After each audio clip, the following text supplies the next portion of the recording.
Good afternoon.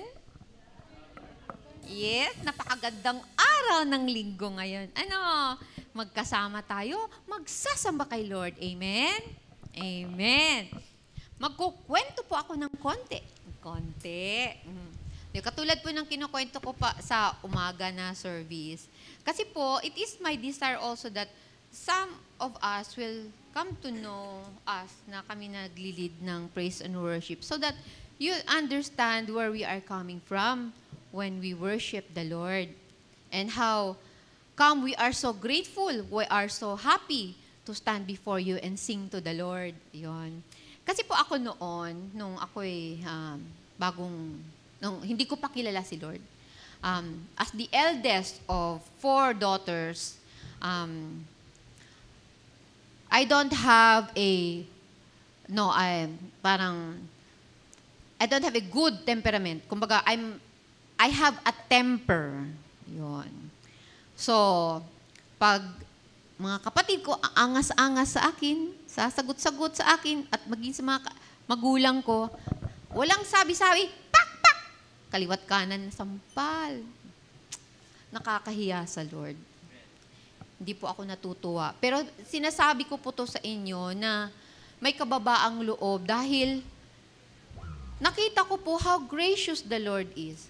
Dahil during that time, isa pa yon na ako, pag nagsasalita ako, dahil pag ginalit ako ng isang tao, o pag ako ay nakante, hindi ako nagpapatalo.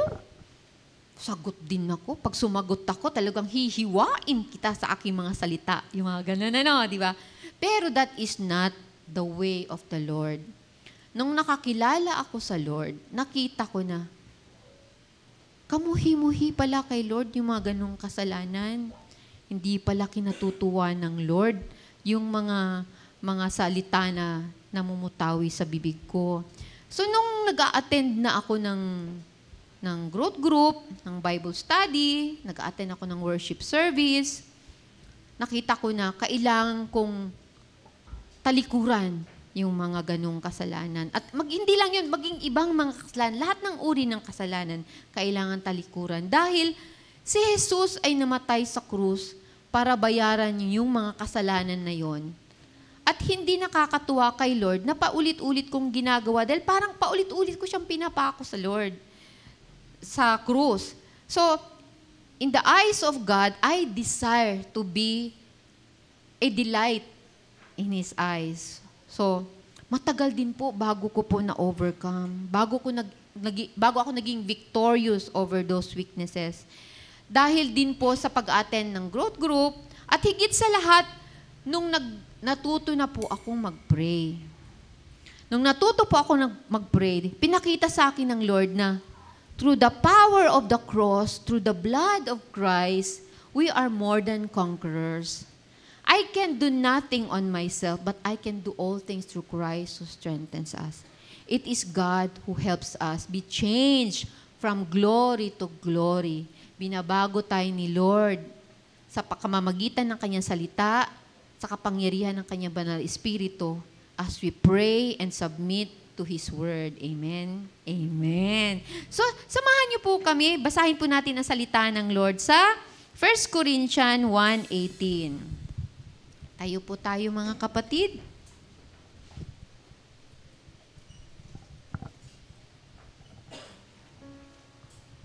First Corinthians 1:18. For the message of the cross is foolishness to those who are perishing, but to us who are being saved, it is the power of God. Amen. Tapos sa Romans 6:6-7, for we know that our old self was crucified with Him, so that the body ruled by sin might be done away with, that we should no longer be slaves to sin, because anyone who has died has been set free from sin. Amen. Praise the Lord. Kantahin po natin yung at the cross as we give thanks to the Lord for what He has done for us to save us from our sins and from the penalty of sin that is eternal death in hell. Praise the Lord. Amen.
for the lost and for the poor.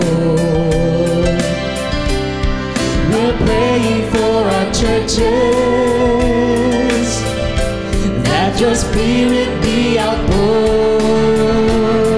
We're asking, Lord, for more. Shine on us, make your face to shine on us, till all have seen and heard the glory of your word, Lord. Shine on us.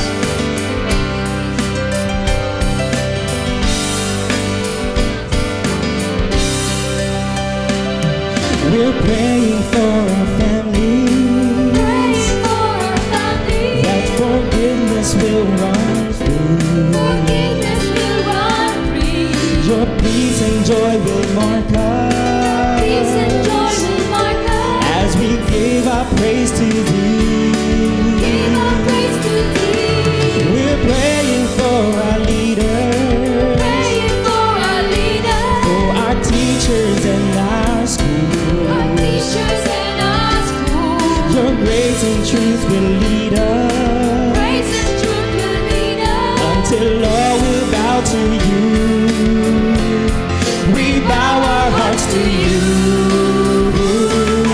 Shine on us, make your face to shine on us, till all I've seen and heard the glory of your word, Lord. Shine on us. They say that in these last days you'll pour out the Spirit on all flesh, with wonders in heaven, signs on the earth. We know. Shine on us, make your face to shine on us, till all have seen and heard the glory of your word, Lord. Shine on us. Shine on us, make your face to shine on us, till all have seen and heard the glory of your word, Lord. Shine on us. Shine on us. Shine on us.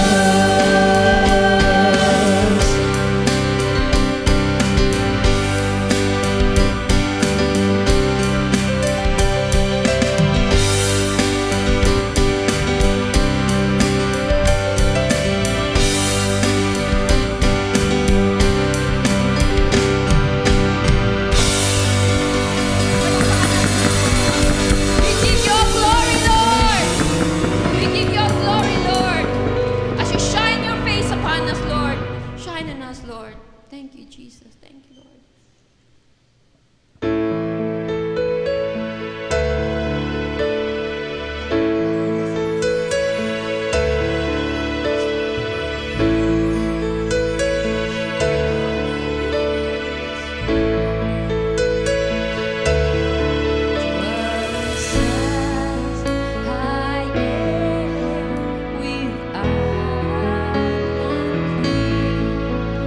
But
You may all be seated. I invite everyone to be in the attitude of prayer. Let's come before the Lord. Most gracious and heavenly Father, you are our God, you are our Lord. You are the King of kings and the Lord of lords. You are the God of heavens. Lord, you are faithful, you are just. Lord, you are all-knowing, all-seeing, and all-powerful. You know, Lord, our hearts. You see everything, Lord. So we cannot hide anything from you, Panginoon. And we know, Lord, that you know, Lord, even before we speak. Panginoon, we ask for forgiveness for any sin, any hidden sin that we have, Lord, or any unrighteousness that we have committed. For the past days, Panginoon, we pray for forgiveness. May you cleanse us, Lord, by the blood of Jesus Christ. Lord, please forgive us. At the same time, teach each and every one of us to also forgive others who have wronged us, Panginoon. Teach us to forgive just as you have commanded us, Lord, to always forgive, which is the true essence of the gospel, Lord. We forgive because you have forgiven us, Panginoon. And Lord, we praise you for today. We praise you, Lord, for the life that we live. We praise you for another beautiful day that we're able to spend with our family, to be in this place to worship you, to sing praises and songs to you, Panginoon, to listen to your word. We praise you, Lord, for bringing us safely here. We praise you for giving us this place, Lord, where we can pray together and listen to your word, Panginoon. We praise you, Lord, for your provisions for each and every family. We praise you, Lord, for the new souls na binigay niyo po sa amin that we welcomed earlier for the right hand of fellowship. Thank you, Lord, for ushering us to our local church, Panginoon. And Lord, we continue to pray for peace sa mundo, Panginoon, especially, Lord, where war is ongoing. Lord, we pray that you minister to their leaders, Panginoon. May they come together and have talks, Panginoon, unity talks or peace talks, Panginoon. We know, Lord, that a lot of civilians are suffering, Panginoon, as casualties of war. Lord, we pray for every leaders. And we pray, Lord, that this be an opportunity for gospel to be spread all throughout the world, Panginoon. And Lord, we also pray for our country, which is the Philippines, Lord. We pray for our leaders from the president down to the barangay officials, Lord. We know, Lord, that parating na po yung local elections, yung barangay elections, Lord. We pray for a peaceful one, Panginoon. We pray po na wala pong mga political killings na mangyari, and sana po yung mga mailuklok would be honest, that they will serve the people, Lord, not for their interest, but for the interest of our communities, Panginoon. And also, Lord, we pray for our church, Lord, GCF Santa Rosa. We pray for our leaders, our ministry heads, our pastors, our elders, Panginoon. We pray for them. Give them, Lord, the wisdom and give them the unity and the heart to serve you para po sa furtherance of your kingdom. And we also pray for the upcoming elections, Lord, ng mga deacons and elders, Panginoon. We pray that you provide for us godly leaders, men and women, Lord, who have the heart to serve your church, Panginoon. And Lord, we also pray for the upcoming church camp. Panginoon, we pray that each family would be blessed, Panginoon, would be beyond blessed to have this journey with you, Panginoon, in our church camp. Panginoon, we also pray for all the plenaries, yung mga speakers po namin, at lahat po na mag-a-attend sa church camp, Panginoon. May this be a revival para sa aming spiritual walks to get with you, Panginoon. And Lord, we also pray for each and every fellowship later, Panginoon, for our Flux Fellowship. Nawa po ma-encourage po yung ating mga young professionals to join and to spend time with brothers, Panginoon, who share the same faith. as well as yung Wow Fellowship on November 25, yung mga kababaihan, Panginoon. We also pray for that fellowship. May you bless the speakers, bless everyone who will be attending, Panginoon. At the same time, yung upcoming din po na Love Life Fellowship, yung mga couples naman, Panginoon, we pray for them, Lord. And also, we also pray, Lord, for next Wednesday, yung Powerhouse, Panginoon, na face-to-face. Nawa, Panginoon, marami pong ma-encourage to be here and to pray together and to come before you, Lord, in prayer. Panginoon, lastly, we pray, Lord, for our pastor who will be preaching your word today, Panginoon, sa bawat isa. And we pray for each and every one sa amin to have a heart, Lord, to be able to accept whatever rebuke or corrections, Panginoon, na gusto niyong iparating sa amin. And we'd like to offer this moment of silence to come before you for each and everyone's prayer, Panginoon.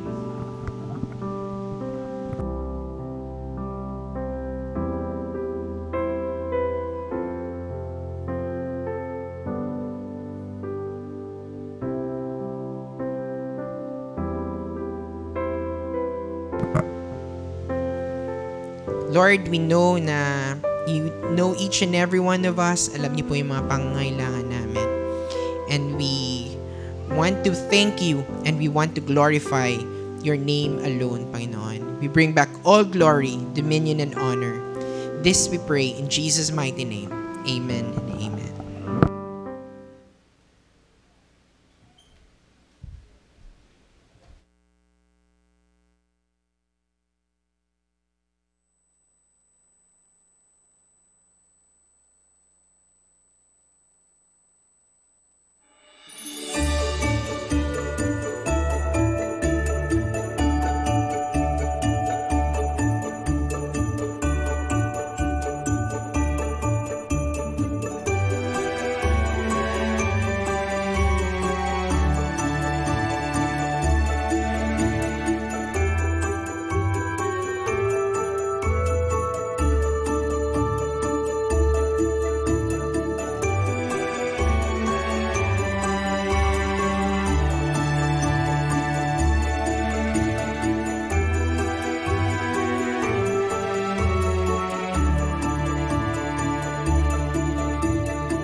Good afternoon po. Kumusta po ang ating nakalipas sa linggo? Busy po ba mga kapatid? Iba, busy. At nag-umpisa na ho ang ating election period, no, sa barangay. At siguro yung iba kaya wala ngayon ay nangangampanya pa. So I'm so happy na kayo po ay nakarating dito sa ating sanctuary. Ano? May mga nasa lubong ba kayong mga motorcade? Yan. So kanina on the way here, I saw many motorcades. But I'm so happy to see you here in our sanctuary ngayong araw na to ng linggo. In spite of the busyness, kahit busy tayo sa election period ngayon, ang mga barangay, siguro iba may mga sinusuportahang kandidato, mga kaibigan, barkada, or kamag-anak. Of course, hindi naman natin pinagbabawal yan, but we have freedom to choose kung sino yung mga kandidato na pipiliin natin prayerfully. But I'm so happy that you really came here to worship with us, to sit down and listen to God's Word. No? There's a time for everything naman, di ba? Lahat ng mga bagay ay mayroong panahon. This is our time to come together to worship the Lord. No? And that's why I'm happy to meet with you at muli tayo po ay mag-aaral po ng salita ng Diyos. Bukod doon, masaya din po ako kasi kung napansin niyo po sa kulay ng suot ko, no? Ayan, so I'm actually, exactly today, I'm celebrating our 7th wedding anniversary ng aking pong wife. Ayan, so, by the way, it's our first time na magkalayo, no? So for 1 week, she is in Korea right now. Next week pa kami magkikita. But I just want to give thanks to God, no? So pabigyan niyo na po ako. I know that it has nothing to do with you, but I want to praise the Lord, no? I want to thank God. I'm so thankful for my married life, no? Because God has really blessed me with my wife. Yan. So kung nanonood ka man, happy anniversary, mahal. Ayan, so anyway, maraming salamat po sa pakikinig ninyo, mga kapatid, no, ngayong hapon. Today, papatuloy po natin yung ating pong series about prayer. No? I hope na tayo po ay lumalago sa ating buhay panalangin. Clear po ba naririnig niyo ang boses ko? Kasi parang medyo mahina ang rinig ko lang sa sarili ko. Anyway, just tell me kung medyo di niyo ako naririnig and we'll adjust the volume of our microphone. Kanina, hindi niyo po naitatanong, siguro iba sa atin ay hindi aware. No? Kanina, we just welcomed our 11 new members of our church. Most of them were baptized last time. So, winelcome natin sila kanina. Palakpakan natin ng Panginoon, no? For our right hand of fellowship. So, nakakatuwa. God is bringing new people in our church. And the challenge is, sabi ko lagi sa mga leaders, the challenge is paano natin sila pangangalagaan, paano tutulungan na lumago. Ano? So, it's our joy, mga kapatid, to journey with you dito sa ating buhay spiritual. And so, ayan, sige po. Siguro, gusto ko lang po kayong tanongin, ano? Have you experienced to be assigned to lead prayer, but you got out of words? Nangyari na ba sa inyo yun na hindi nyo alam kung anong sasabihin nyo? Siguro yung first time nyo lang mag-lead ng prayer, no? What did you feel about it? Were you embarrassed? Actually, it happened to me several years ago. No, ako po ay new believer pa lang. There was a time na, nung time po na yun, kakatanggap ko lang sa Panginoon. So I attended a small group, di ba? And then the cell group leader during that time assigned me on the spot. No, I was put on the spot. Raul, can you lead in prayer? And during that time, for almost a minute, I was so silent. I was trying to find the words na sasabihin doon sa prayer. Until lumipas yung 1 minuto, 2 minuto, hindi ako makapagsalita. So I started to laugh at ako tawa ng tawa. No? Hindi na ako nakapag-pray. Hindi na ako nakapag-pray during that time. I was so embarrassed with that experience. No? Siguro kayo may mga experiences din. Ano? It's really embarrassing to be put on the spot in prayer, especially if you are a new believer in Christ. Nalala ko rin, I can recall there was a time nung I attended a youth camp.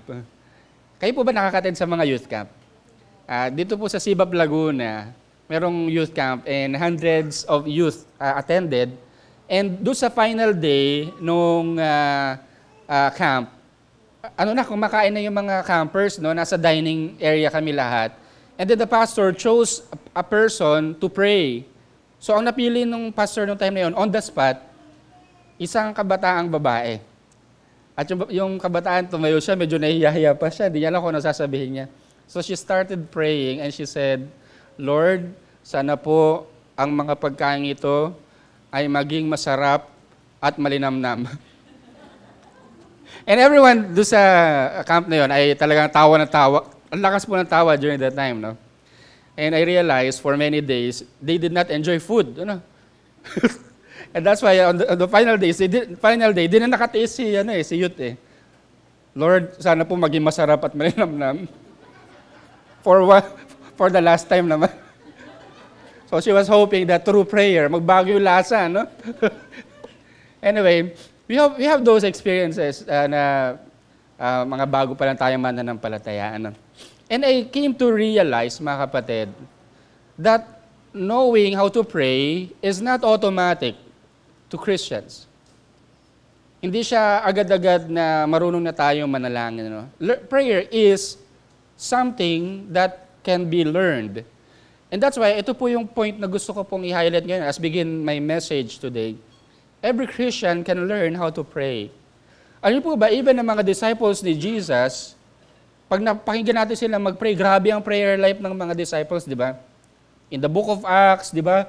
Araw-araw silang nananalangin. Ano po ba yun? Halos almost every chapter in the book of Acts, the disciples devoted themselves to prayer, the apostles. Grabe, no? Pero they were once newbies. Di ba may kasabihan nga tayo, every expert was once a newbie. Di ba? So sila, dati hindi rin nila alam kung paano mag-pray. So yun po yung ating passage sa pag-aaralan ngayon, the first time when Jesus taught them how to pray.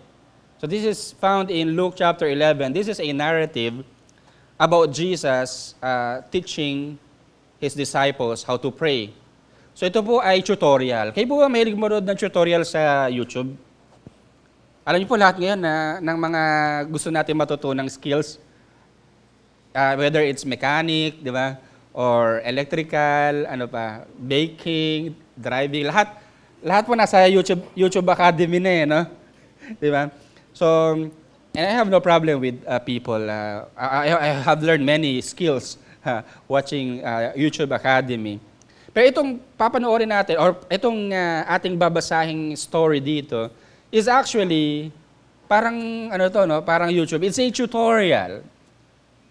Jesus giving His disciples some important principles how to pray to God. And this is very important, mga kapatid. We can learn something from this tutorial of the Lord Jesus Christ. Why? Because first, it is Jesus who is speaking here. Jesus who is teaching His disciples how to pray. And second, of course, it's the Lord Jesus Christ na nagsasalita. At alam naman natin na ang Panginoong Jesus is a prayerful person. And so we can learn really from the Lord Jesus. So join me in reading ito pong passage po natin ngayon. Luke chapter 11 verses 1 to 4. If you have your Bibles, please join me sa pagbabasa. Buksan po natin ang ating mga Biblia. Luke 11, 1 to 4. Okay, so if you have found it, basahin po natin. Verse 1, Now Jesus was praying in a certain place, and when He finished, one of His disciples said to Him, Lord, teach us to pray, as John taught his disciples. And He said to them, When you pray, say, Father, hallowed be your name, your kingdom come, give us each day our daily bread, and forgive us our sins. For we ourselves forgive everyone who is indebted to us. And lead us not into temptation. Saglit po tayo mag-pray. Father God, allow us to see something from your word. Speak to us, Lord, and open our spiritual eyes, Lord, sa oras po na ito.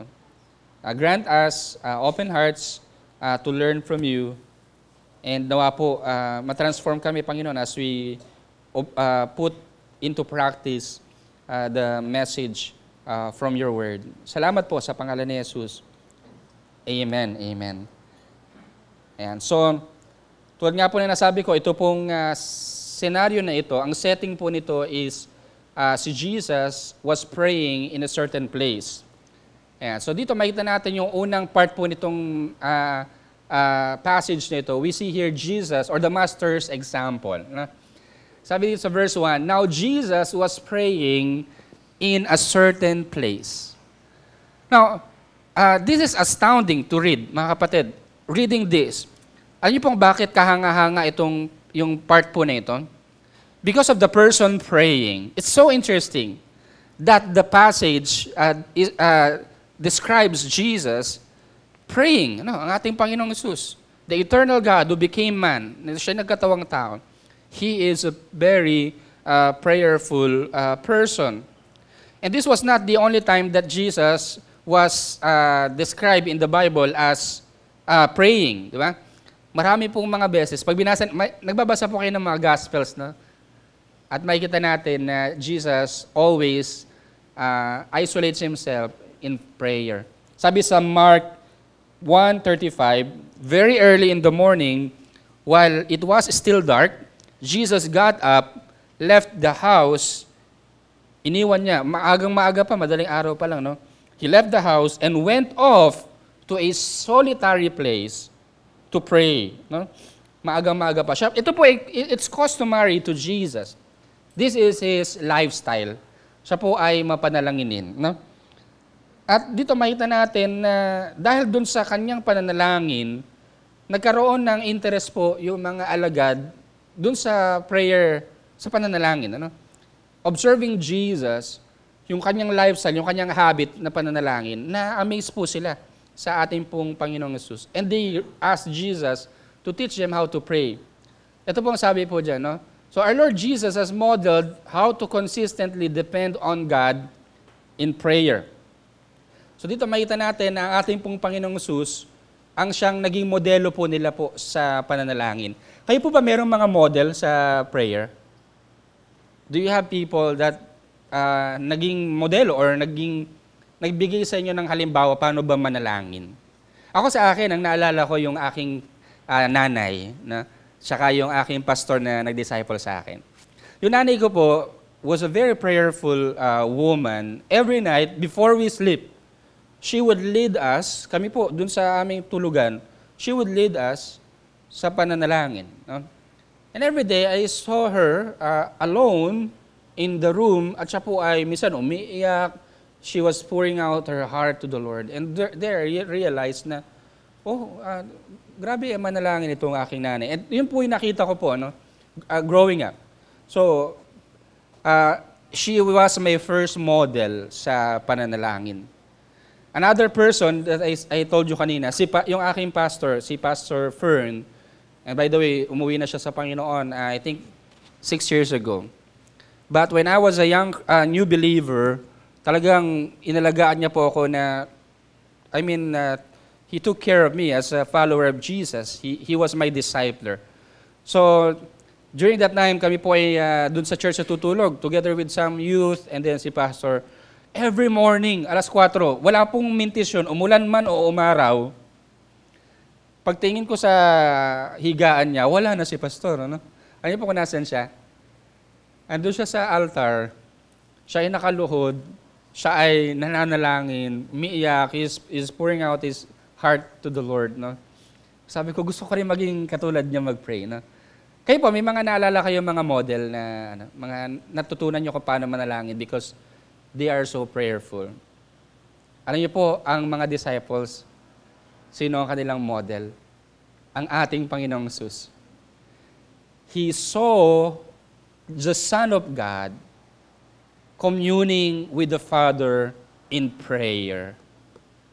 And if you're there, mga kapatid, let me tell you, that could be the most fascinating scene to ever see in person. In fact, I was thinking, sana isa ako dun sa mga disciples. I wanted to see how Jesus, the Son of God, communed with the Father in prayer. I wanted to see that. And they were blessed, mga kapatid. Tama ba? They were blessed to see Jesus. And seeing Him, yung kanyang pananalangin, it made them request sa ating Panginoon na matuto rin na manalangin. Ano? So He modeled, no? Jesus has modeled how to consistently depend on God in prayer. So kung si Jesus po, mga kapatid, siya po, Son of God na no? He is powerful. He is infinite. Tayo, finite human beings. Kung ang Panginoon natin, infinite God, He is dependent on the Father in prayer, how much more we, finite human being, mga kapatid? Just something to think about. Ano? Kung si Lord Jesus, dependent siya sa Father in prayer, ano? Paano pa kaya tayo, mga kapatid? No? We are so powerless. And we need to be dependent. We should be dependent on our Father in prayer. And Jesus is our ultimate model. Pag sinabi dito model, hindi po siya yung pakitang tao lang, mga kapatid, no? He really lived out yung pagiging prayerful person. Makita, araw-araw po yan si Jesus. Nananalangin. In fact, ayaw ng Panginoong Sus po ng mga pakitang tao lang na prayer. Tama ba? Di ba in Matthew chapter 6, Jesus condemned hypocrites. Sabi niya, when you pray, do not be the hypocrites who pray in the synagogue and they were boasting about yung pananalangin nila, their prayer life. And Jesus doesn't want his disciples, doesn't want to impress his disciples.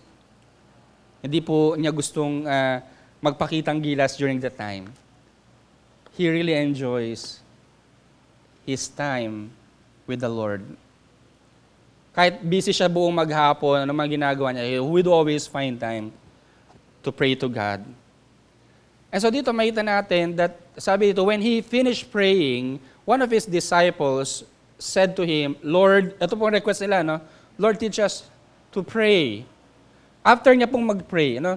And that's why, marami mga commentators po ang nagsabi na it was probably that they were watching Jesus from afar at naki-observe nila, grabe mag-pray ang Panginoon. And so, there was something in Jesus' prayer that caused them to desire to be taught how to pray. So they made that bold move, no, na Lord, turuan mo kaming manalangin. O kaya po, magre-request sa isang tao na turuan kayo ng isang skill. Kanino po kayo lalapit? Sa isang newbie, yung mga bago lang natututo, or yung expert na? Diba? Pag sinabi, ay, gusto ko matutong mag-bake, you don't go to a person na kahapon lang natutong mag-bake. I mean, still learning, di ba? You would go to a person na alam natin niya talaga kung paano mag-bake. Or same with other skills. So they recognize that Jesus is a prayerful person and that his prayer life is something to be emulated, kahanga-hanga, nakaka-inspire at kailangan nilang tularan. So they asked the Lord Jesus. And dito makita natin, pangalawang bahagi is the Master's willingness. Ano nga request nila dito? Sabi, Lord, teach us to pray. What was the response of Jesus? Was he reluctant? Did he let his disciples wait before he gave an answer to that request? Or he immediately gave a response? Ano po sa tingin nyo? He was welcoming. He welcomed the request of his disciples. In fact, at the moment when they asked Jesus to teach them how to pray, ang Panginoong Sus agad-agad ay nagbigay agad ng lesson. Lesson 101 agad tayo ng prayer, di ba? So Jesus was very welcoming and very willing to teach his disciples. Hindi lahat ng tao is willing to teach. Ako, bago ako naging pastor, of course, ang pastor ay nagtuturo. Hindi pwedeng reluctant ang isang pastor na magturo, di ba?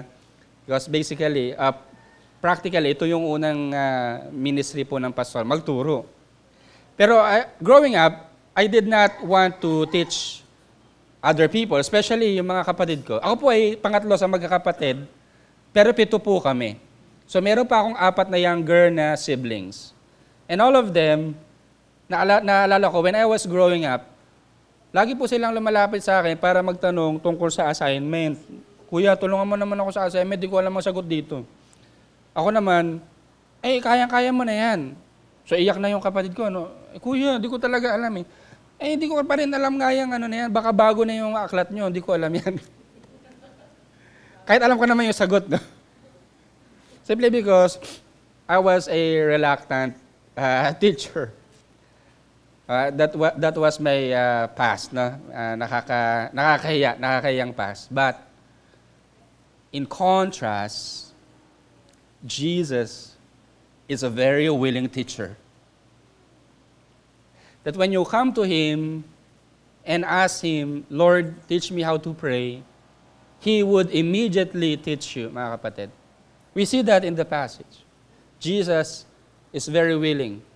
Sabi, He said to them, agad-agad, no? When His disciples asked Him to teach them, and He said to them, when you pray, say. Agad-agad po, no? He did not let His disciples wait for His response. He immediately answered and gave the lesson to them. And so we see here a principle. Our Lord Jesus is very much willing to teach His followers how to pray. He is very much willing. Handa po siyang magturo. Yan rin po ang sabi po ni Andrew Murray. We only have to ask and He will be delighted to take us up into closer fellowship with Himself and teach us to pray as even as He prays. He will be delighted. So parang sabi ka lang, Lord, turuan mo po ako. He is a willing teacher. Di ba? Handa po tayong turuan ng ating pong Panginoon. And so kung willing pala ang Panginoong Jesus na turuan tayong manalangin, what is the problem? Why many Christians do not grow in prayer? Simple lang po. Jesus is willing, but the question is, am I willing? That is where the disconnect happens. Di ba? Gusto tayong turuan ng Panginoon, but the question is, handa ka ba? Do you desire? Are you willing to grow in your prayer life? Because for the disciples, nauna yung desire Lord, grabe, gusto namin maging katulad mo sa pananalangin. And so Jesus taught them how to pray. And so ito ang question ko po sa inyo mga kapatid. Do you desire? Are you willing to learn or to grow more in your prayer life? To grow and learn from the Lord Jesus Christ how to pray. And this is a challenge, mga kapatid, para po sa atin. Na? Ang Panginoon po ay nagnanais na turuan po tayo. You need to enroll, mga kapatid. Because our Master is welcoming us to enroll in the school of prayer. And the good thing about the school of prayer, wala po itong tuition fee. Tama ba? It's for free. All you need to have is a willing heart. And if you're willing to learn, the Master will appear. The Master will teach us. And so, wag na po tayong tumpik-tumpik pa, mga kapatid. Na? We should allow our Master to teach us, because anytime we can approach Him, and He will allow us to learn, mga kapatid. Ayun po, as I said, yung mga disciples, no, dati silang mga newbie. In this time, newbie pa yung mga disciples, no, pero eventually, they became so prayerful. In the book of Acts, we read chapter by chapter how they devoted themselves to prayer. Even yung mga apostles, no, in Acts chapter 6, nung sila'y naging busy na, sabi, yung distribution ng food, ano, sabi nila, we should not give up preaching and praying by distributing this food. So choose men who is able to, who is filled with the Spirit, who will distribute the food. And sabi ng mga disciples, we will devote our time to what? To the preaching, to the teaching, and to prayer.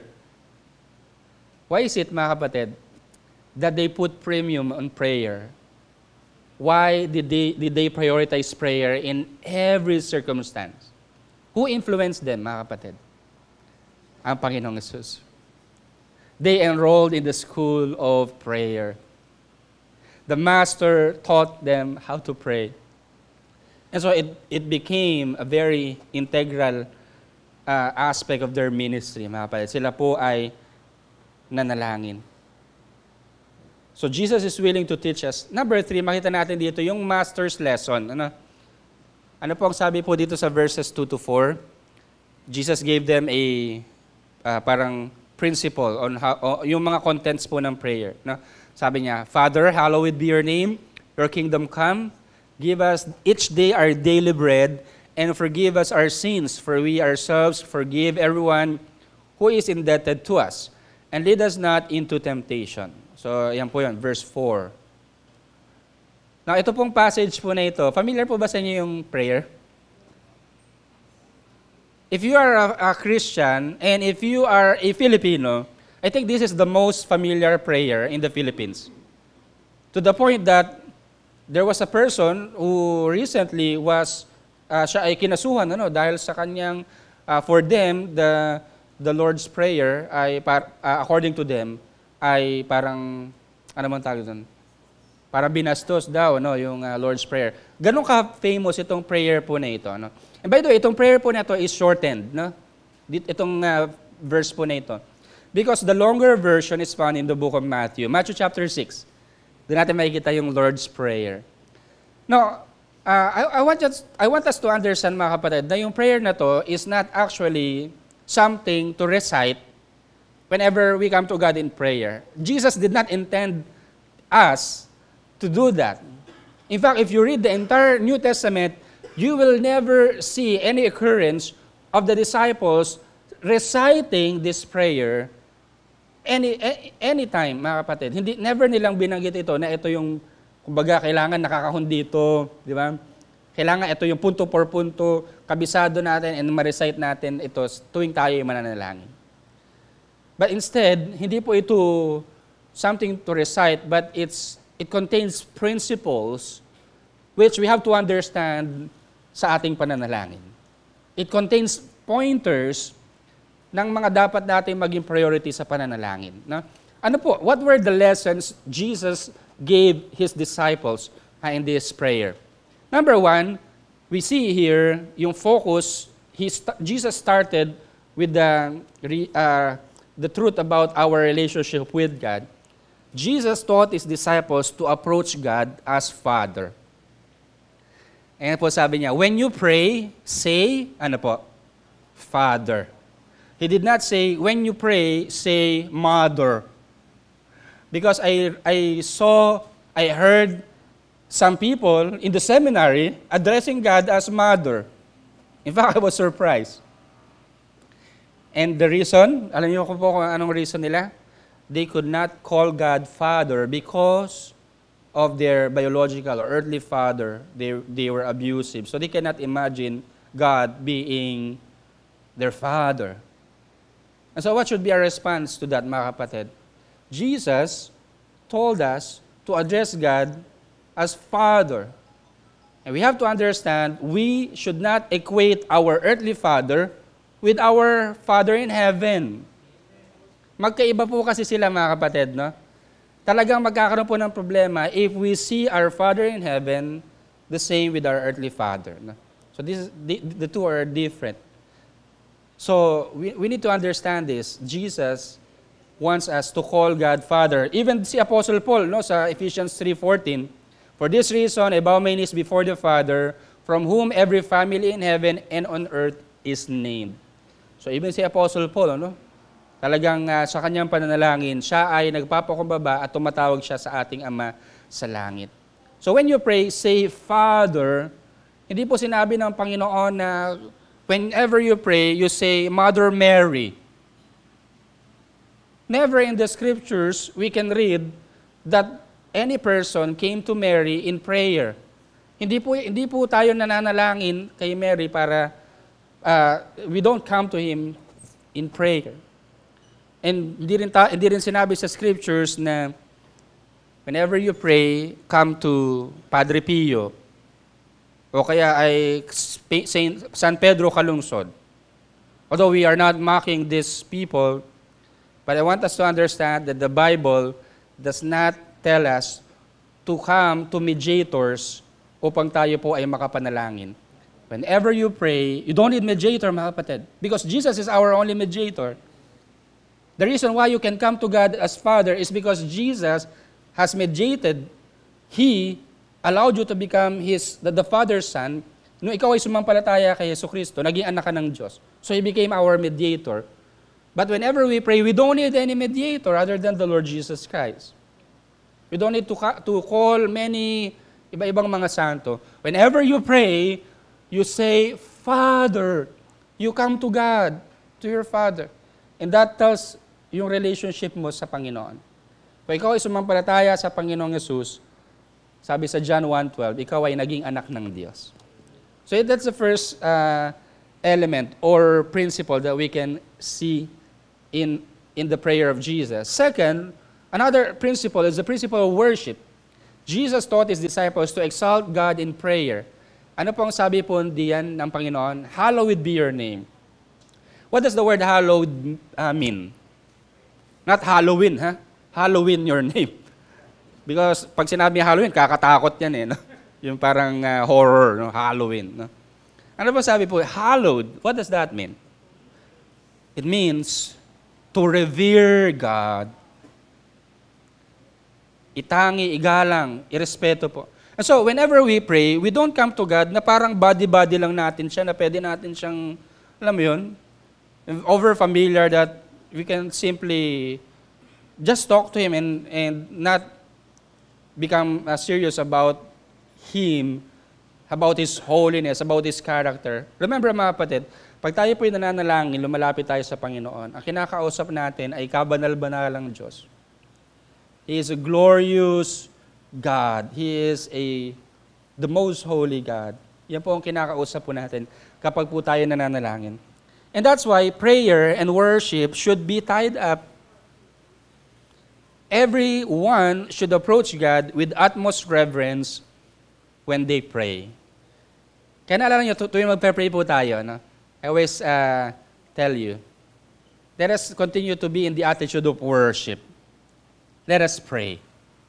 Why, mga kapatid? Because whenever we pray, we should understand that we are and we should be worshiping God because we are approaching His holy presence. So He is our Father, but He is also holy, no? And we should worship Him. Number 3, makita natin dito is rulership.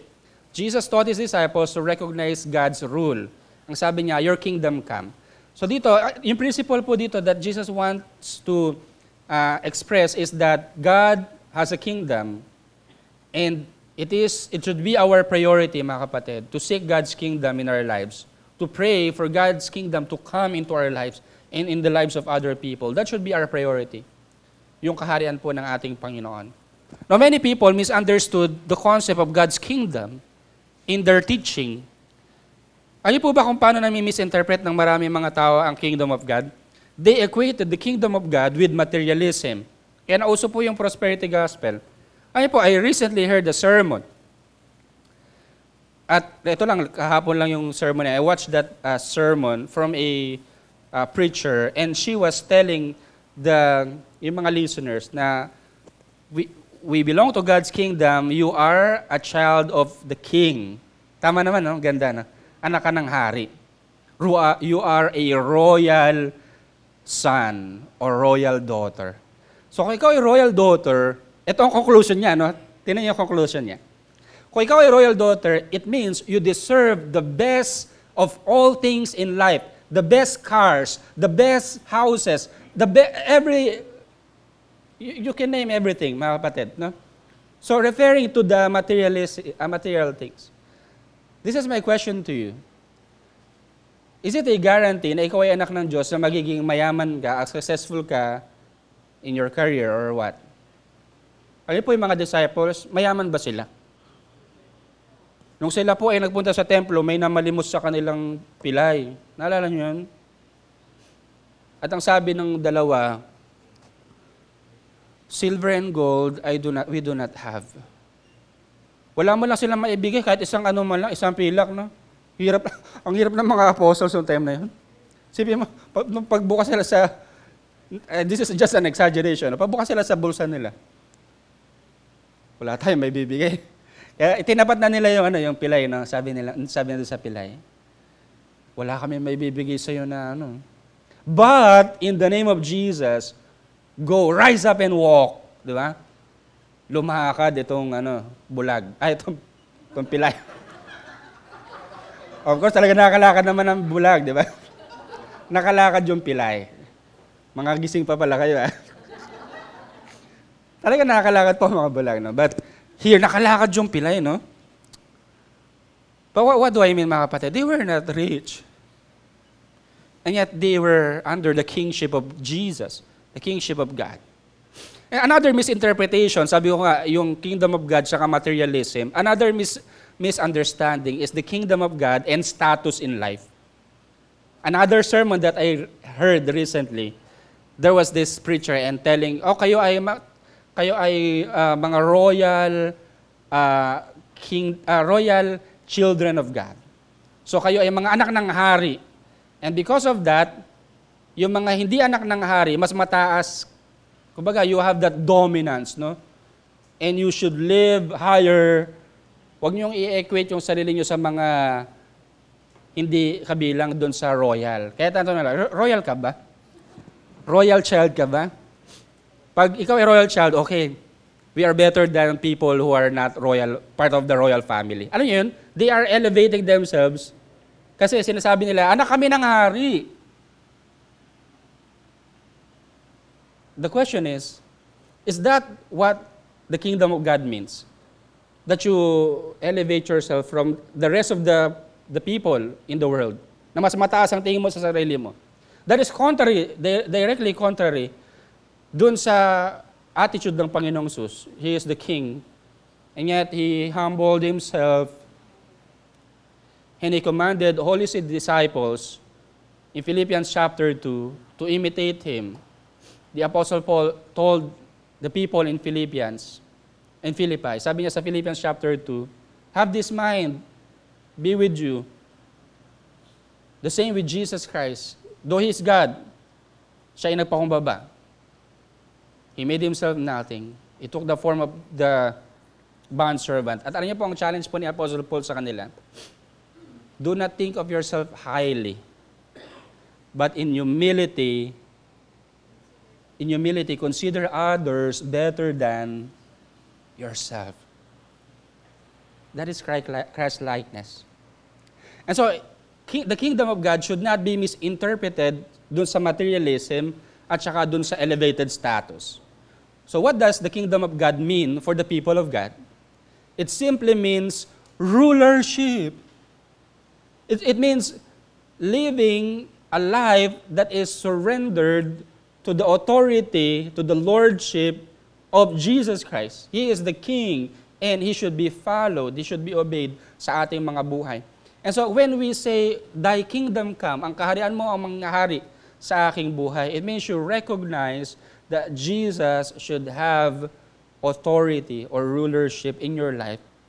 And you also acknowledge Him na siya ang dapat na maghari sa buhay ng iyong family, ng mga tao sa iyong paligid. That's what it means to understand the kingdom of God.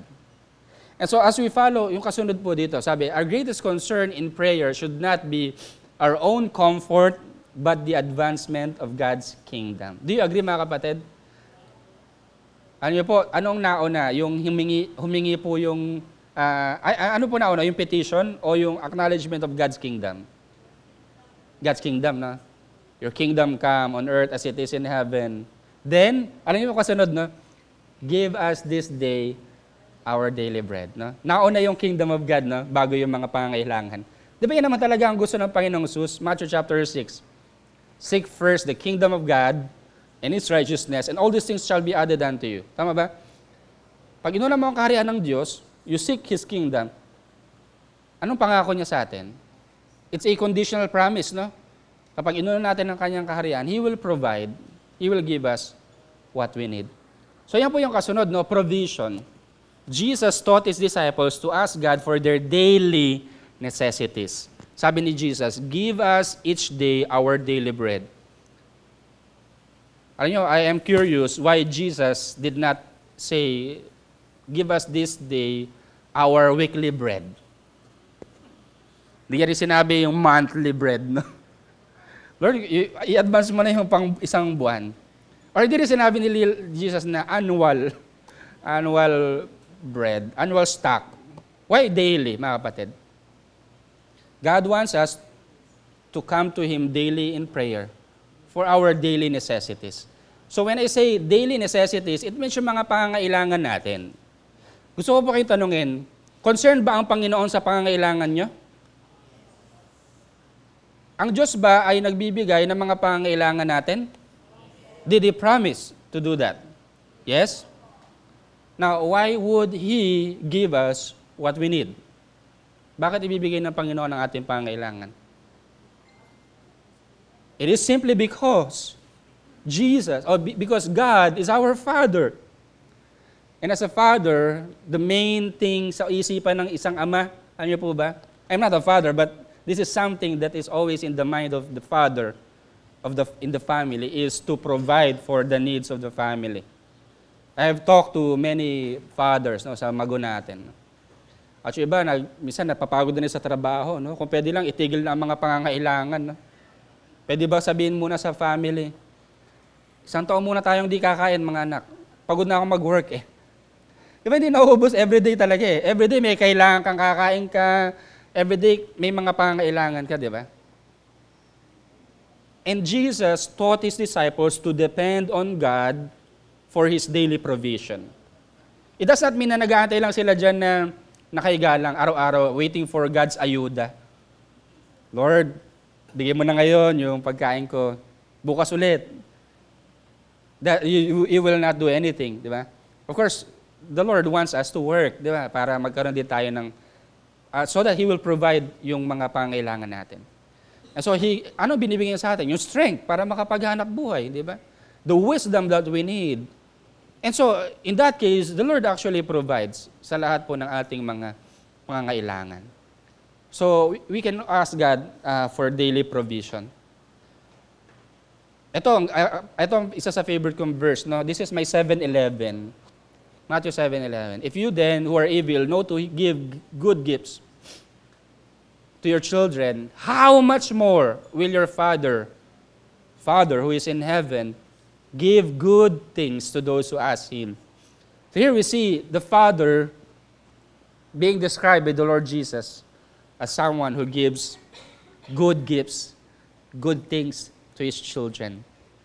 Ano po ang binibigay ng Panginoon? Yung mabubuting bagay, mabubuting regalo. No? Sabi kung kayo nagbibigay ng good gifts, lalo na ang ating Ama. So this is my question. Lahat ba ng mga pangangailangan natin ipagkakalob ng Diyos? Yes. Lahat ba ng gusto natin or wants ibibigay ng Diyos? Alam niyo po kung bakit? Kasi sumagot kayo, hindi lahat eh. No? Bakit? Because of the word good things. Hello mga kapatid. Because of the word good things. You are praying to God, Lord, sana makapasa na ako dito, mapunta na ako dito sa ibang lugar. Pero hindi pala yun good thing para sa atin. God has His own definition of good things. Because He knows things kahit hindi pa natin nakikita yung kabuuan. Tama po ba?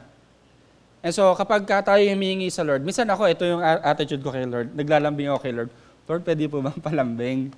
I'm not actually, I know that He can grant it or not, but I ask God to give me something that I want. Hindi naman lahat. I'm not expecting that lahat ng gusto ko ibibigay ng ating Panginoon.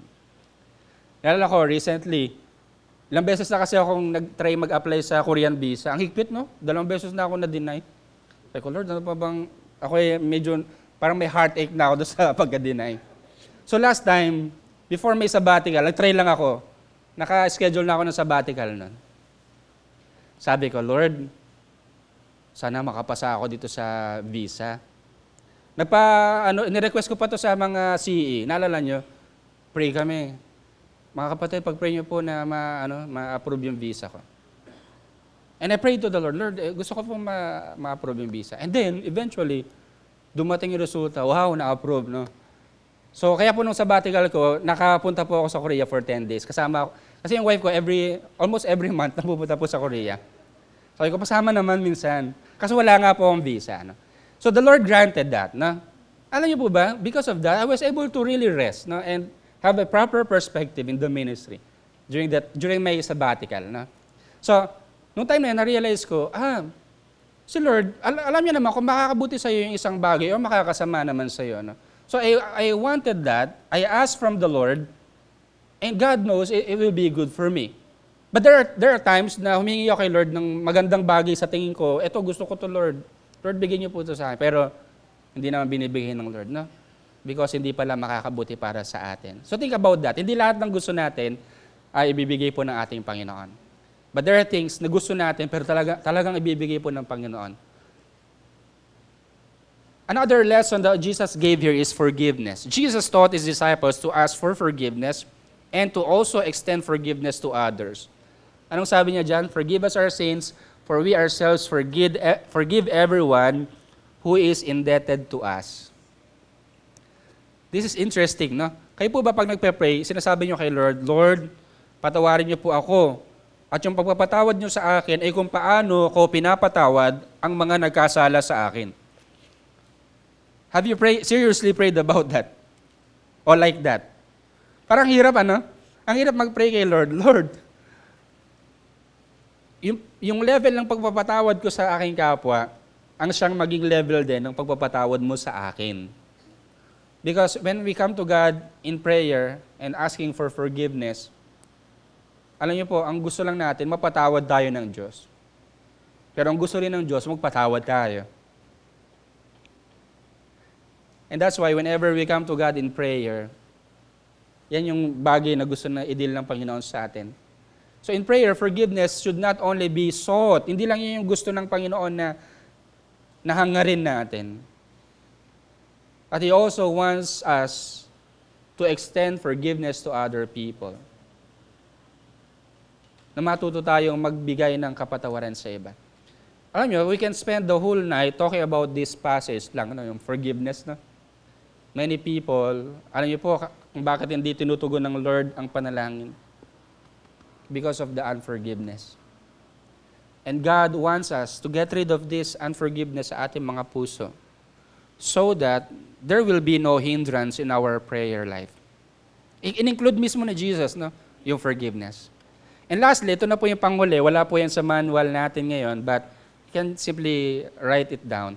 Protection. Jesus taught His disciples to pray to be delivered from evil. Sabi niya, lead us not into temptation. Alam niyo po, yung temptation is all around. Tama ba? Whether you're a new Christian, mature Christian, pastor, leader, ano man ang katungkulan mo, ano man kalalagayan mo bilang Kristiyano, laging merong temptation. Kahit magpunta ka sa ibang bansa, may temptation pa rin, no? Ba't kaya ganun? Ano kaya ang paraan para mawala ang temptation? Ano niyo po, yung kanta ni Imelda Papin, Tukso, layuan mo ako. Di ba ang kanta niya yun, ano? O tukso, layuan mo ako. Lalayo po ba ang tukso pag sinabi natin lumayo siya sa atin?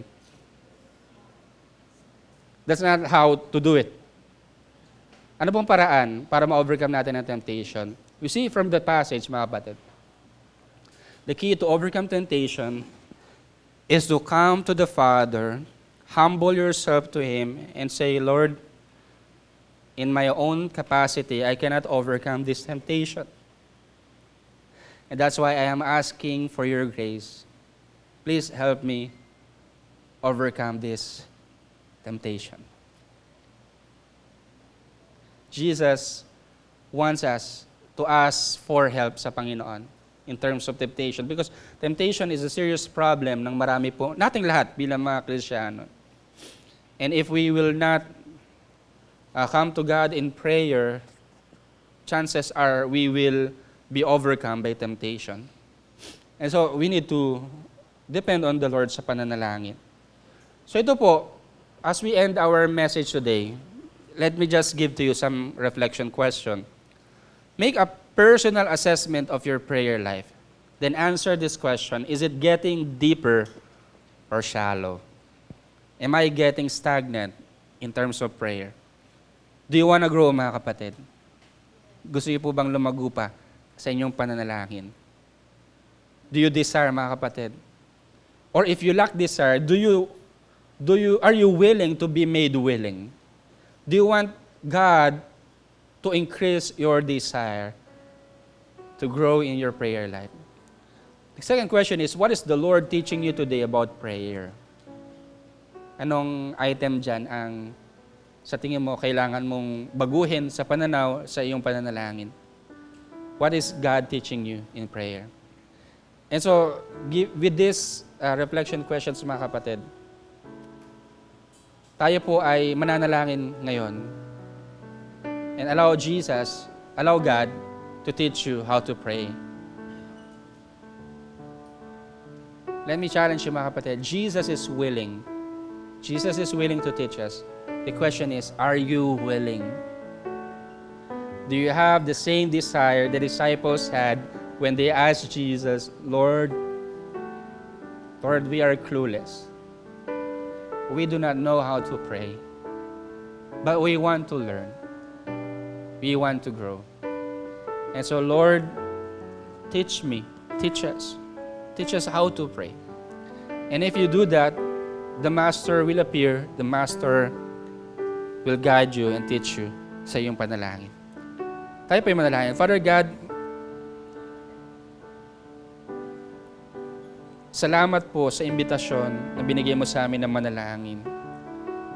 Salamat dahil ikaw ang nagbigay ng access sa amin sa pamagitan ng Panginoong Hesus.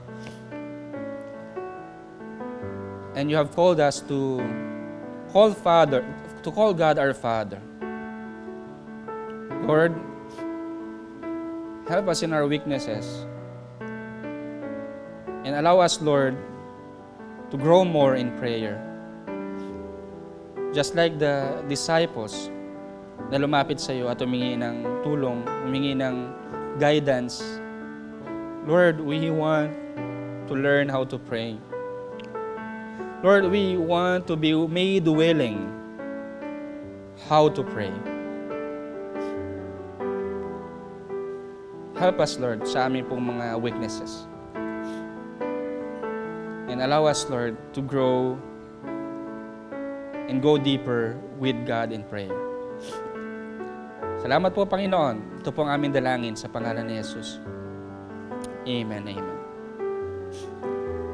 Amen. So, purihin po ang Panginoon. Sige, purihin po natin, palakpakan po natin ang Panginoon. And this time will be, we will continue to worship God sa pamagitan po ng ating pagkakalob sa Kanya. As we acknowledge Him as our provider. No? Tayo po muli manalangin. Panginoon, salamat sa lakas, sa talino, sa mga binibigay mo sa aming opportunity, Lord.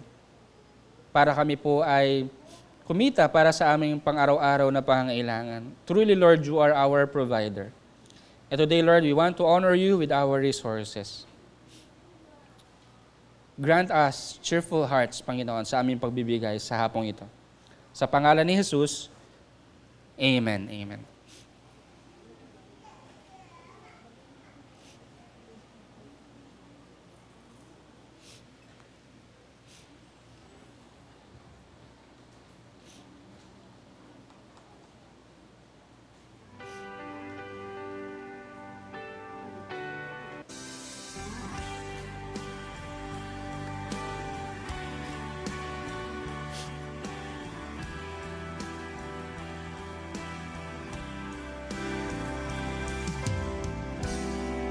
This alabaster jar is all I have of worth. I break it at your Alright, so It's less than you. let me just give to you some important announcements po. No? Pa-assist ako sa ating tech to flash on screen yung ating pong mga announcement. No? So, malapit na po ang ating church camp. Ilang araw na lang. Yan. November 2 to 4. May good news po ako sa inyo. Na-announce na po that all public schools ay wala pong face-to-face class on November 3. No? So, November 1 and 2 is a holiday. So, praise God. God is answering your prayers na makasama po. Siguro ang kasunod na lang na pag-pray, Lord, yung provision. Yung pang camp fee. Ayan. So, siguro, ano po mauna? Yung desire natin na sumama o yung provision? First, yung desire. Lord, gusto kong ma-encounter ka. Gusto kong matuto pa. And we know that the Lord will provide. No? Siguro mabigat talaga kung 5 po kayo, but alam ko ang Panginoon po ang po-provide sa inyong family. Okay? So, please join us mga kapatid and pray for this camp. Nandito na po ang mga, kung napapansin niyo po, yung third service natin ngayon, maraming mga flux na, mga, ano tayo ito? Young professionals. So, meron po tayong fellowship ngayong hapon after the service para sa mga young professionals po natin. So if you are interested, mga kapatid, pwede po kayong magpaiwan dito after the service para ma-meet nyo po ang ating mga kuya at ate. Yan. And they are excited to grow with you. Yan. So, gusto rin nating i-announce ang ating pong church election was moved to November 5 na po. Yan. So, supposed to be October 29 po ito, no? But because kakatapos lang po natin ng candidates for election, so kaka-present lang natin today. So, kaya we need to have more time para po i-present po sila. So, that will be November 5. Yung lahat ng yung 3 services po na yan. So this is only for all the members of our church. Pag sinabi pong mga eligible po na voters, no? So it means kung ikaw po ay junior member, for example, if you are a member and 12 years old ka pa lang or 13-year-old, hindi ka pa po botante, ano? Unless you are eligible or 18 years old po, no? So please take note of the ano ba tawag dito? Of the calendar natin or schedule natin. Okay, so we wish to see you again sa ating Powerhouse face-to-face po. Sa Wednesday na po ito, October 25, dito po gaganapin. No? You have something to pray to God for, pwede po kayong sumama sa amin dito sa Wednesday. Kung kayo naman po wala namang ilalapit kay Lord, ay yung sarili niyo po, ilapit niyo po sa Panginoon. And we believe that God will bless you sa ating pong time ng pananalangin. No? Announcement din po sa Love Life Fellowship or Christmas Fellowship, this is for all the couples of GSF Santa Rosa. December 2 po ang ating Christmas Fellowship. So please take this, ilagay nyo na po ito sa calendar nyo para hindi na kayo magkaroon ng schedule. No? So we hope to fellowship with you during that time. Okay, so before we end, meron po ba tayong mga first-timers? Pwede po natin i-recognize. Taas po ng kamay kung meron po mga first-timers. Meron po ba dyan sa likod? Ayun, wala na po. Ano? Meron po. Ayun, kuya, hello po. Welcome po sa GSF Santa Rosa. Thank you for joining us. And we have a visitor center there. We can have a short fellowship with you, kuya, right after the service. Okay, so before we end, let us greet our birthday celebrants. Ngayon po, birthday ni Sister Nona. She is in China right now, no? So happy birthday po. Kay Deacon Migs, Rosana Faro, 24. Brother Joel Velasco, he was here kanina. And then, Brother Winifred Di Fontorum. Yan. And happy birthday po kay Deacon Arturo Rayo. Yan. Kaya pala may face-to-face ngayon, no? Alam na natin kung sinong may birthday. Okay. Happy birthday din. Nakita ko kanina si Sister Amabel. Ayun, yun. Sans. Happy birthday po. Magka-birthday pala kayo ni Deacon Art. At narito ba si Kuya Chris? Christopher John Tabora. Yan, happy birthday po. So, we praise God for adding you another year. Yan. Wala na pong announcement. Tayo pong lahat po ay magsitayo and let's close our time together in prayer. Father God, salamat po sa message mo ngayong hapon na ito. At sa Kanya na makapag-ingat sa inyo upang di magkasala at makapag-harap sa inyo na walang kapintasan at may malaking kagalakan sa Kanyang kaluwalhatian. Sa iisang Diyos na ating tagapagligtas, sa pamamagitan ni Kristo ang Panginoon natin, sumakanya ang kapurihan, ang karangalan, ang kadakilaan at ang kapangyarihan, mula pa nung una, ngayon at magpakailan pa man. Amen, amen, and amen. Pagpalain po kayo ng Panginoon.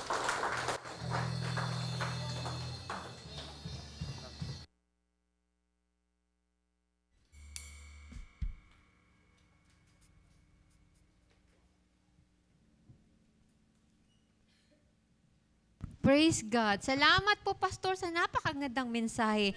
Salamat sa Lord na tayo ay binigyan niya ng kalayaan na makalapit sa Kanya through prayers. Amen, no? Hindi tayo makalapit kay Presidente BBM, pero kay Jesus Christ, anytime, any moment, di ba? Kasama natin siya because of the cross, where He died and shed His blood. We are made clean and holy and became part of His holy family and called children of the living God. We can call God Father. Amen. Amen. Kaya kantahin po natin yung At the Cross. Palakpakan po natin si Lord. Malakas. Sumayaw tayo para kay Lord. For the glory of His name.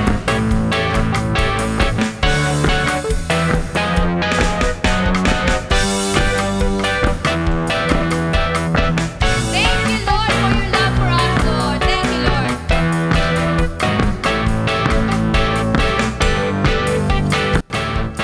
At the cross, where I first saw the light, and the burden of my heart rolled away. It was there by faith I received my sight, and now I am happy all the day. Thank you, Jesus. At the cross, where I first saw the light, and the burden of my heart rolled away.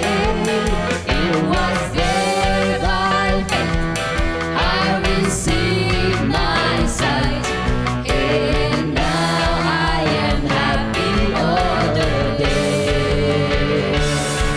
At the cross, where my sins were washed away. At the cross, where my penalty was paid, where my freedom was won with the stains of His blood. Oh, praise God to Him I raise. At the cross, where my sins were washed away. At the cross, where my penalty was paid, where my freedom was won with the stains of His blood. Oh, praise God to Him I raise. At the cross, where I first saw the light, and the burden of my heart rolled away. It was there by faith I received my sight, and now I am happy all the day. And now I am happy all the day. And now I am happy all the day. Thank you, Jesus. Thank you, Lord. God bless us, mga kapatid. Next Sunday. Where I first saw the light, and the burden of my heart rolled away. It was there by faith I received my sight, and now I am happy all the day. And now I am happy all the day. And now I am happy all the day.